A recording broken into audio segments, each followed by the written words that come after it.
Next we have Sophie. Sophie. Hi, sweetie. Good to see you. Good It's been to a see while. you. We're sorry you are not going to be here. Yeah. I understand you had to cancel, so. But maybe next year. Okay, dear Sat Shree and Satya Mai, I would once again like to take the opportunity to ask a question. Sometimes I'm still afraid of the spiritual path because it is connected to so much experience of unreality and insanity due to my upbringing with my father. I have had a tendency to use imagination as a coping mechanism in my life, and my own spiritual experiences make me doubt if they are real or not. Could you speak to the relationship between reality and spirituality and how to find a healthy balance with them, considering my history? With much love and gratitude, Sophie. Thank you, Sophie. That's a good question. Very, very good question. What's real? Is it the imagination? Is the imaginings, the projections, positive or negative, by the way, into the future? Or is it a perpetuation of a past that has not yet been resolved or worked out or is still unconscious? In your particular case, it's psychic trauma. You were awake when you were born, and you were born into a family where the father was a spiritual seeker. I'm not exactly, yes, and your mother was too. So that there was this paradigm that you were born in. So you were familiar, you could say, with all things spiritual. But it got in the way of you being human. It got in the way of you being actually to be a person, just being a human, going through her stages of life. In many cases, us spiritual people would have benefited from a little kind of human training before we became spiritual, because we ground into an identity that can perceive a simpler reality than where we go in our psychic imaginings or in our subtle dimensions.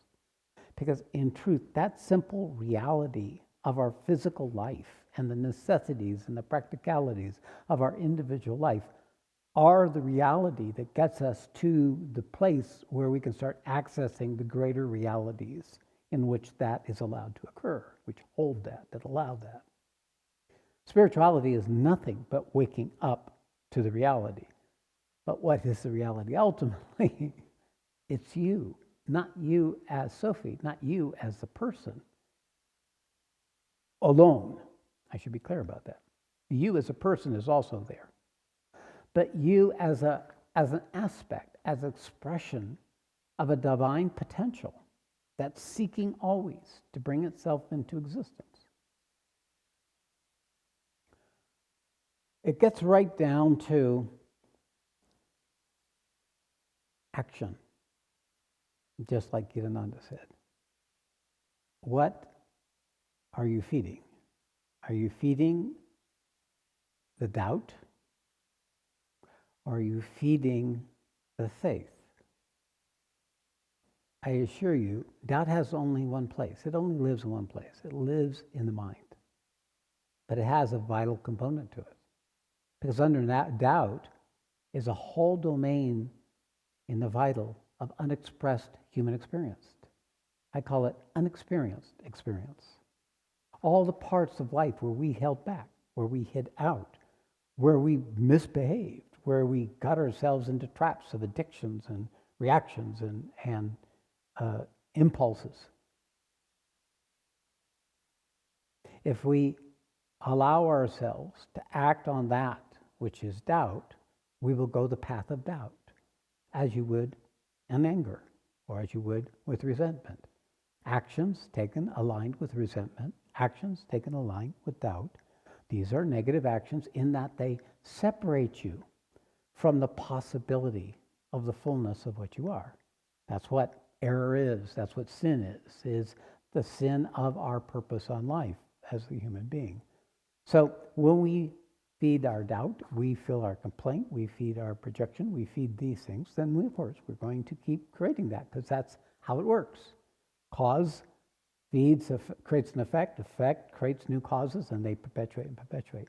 So when you catch yourself going into the doubt, or you catch yourself going into the resentment or the distrust or the even the parts of yourself that are still unresolved, that haven't yet become articulate enough for you to even ask the question about, these things can keep perpetuating them.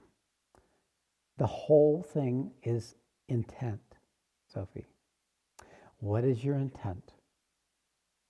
Is your intent to know the reality in truth? If you have that, then your question is an action that will take you to that greater truth, no matter what I say or how I may answer you, or what shape this may take in your immediate future. Every action we take is aligned with a reality that is not yet available to us, is a leap. And all leaps are leaps of faith. What leaps in us is that essential reality that is being us. That's what leaps. So if you are leaping, might sound like weeping. They may be correlated. This leaping, you're going beyond yourself. The self that you have been up to now. All these stories, all the things that happen to you in your experience, all those traumas, yes, those happen. They're stored in the body. You do have to own the fact that your body carries the repository of all these experiences. But you are not just your body. You're actually the one who has a body. And you can use this capacity to choose to leap, to go beyond yourself, to then inhabit that true reality you are, more in this temporary construct of the personality that you are.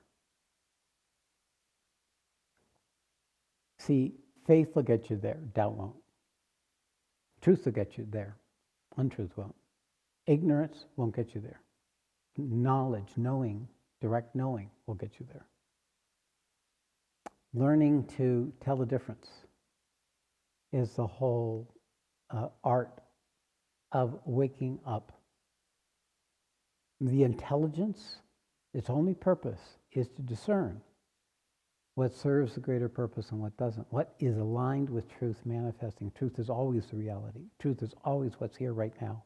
Truth is always this. There's no other truth. All other truths are constructs. So the mind, even the intelligence, comes up with approximations of that simple truth, here, now, in the body, as it is. Getting there is a process. So you need the best parts of yourself and to keep strengthening them. Keep strengthening the positive is my experience. It's what worked for me as a human being. It's what worked for me even when I was amidst the onslaught of my teacher and my own transformation and the other things that were happening in the course of my own manifestation, is a leaping out of faith for something truer to manifest. Let that be your model. Just keep leaping. Have faith in yourself. I can tell you, you can have faith in yourself. You will get there. It may not feel like it. Or it may, like me, too much. You're going to have times where it's too much. So you take a break. So you might want to take an airplane, fly out anywhere where the air was clear. And I said, no, I know that ain't going to work. We'll see about next week. Standing in line, maybe the flight will come through, I would just rather endure calmly. That's okay. Your lung capacity. You don't have that many more years. All right. Okay. Okay. So I hope that helped. Sophie, my love helps.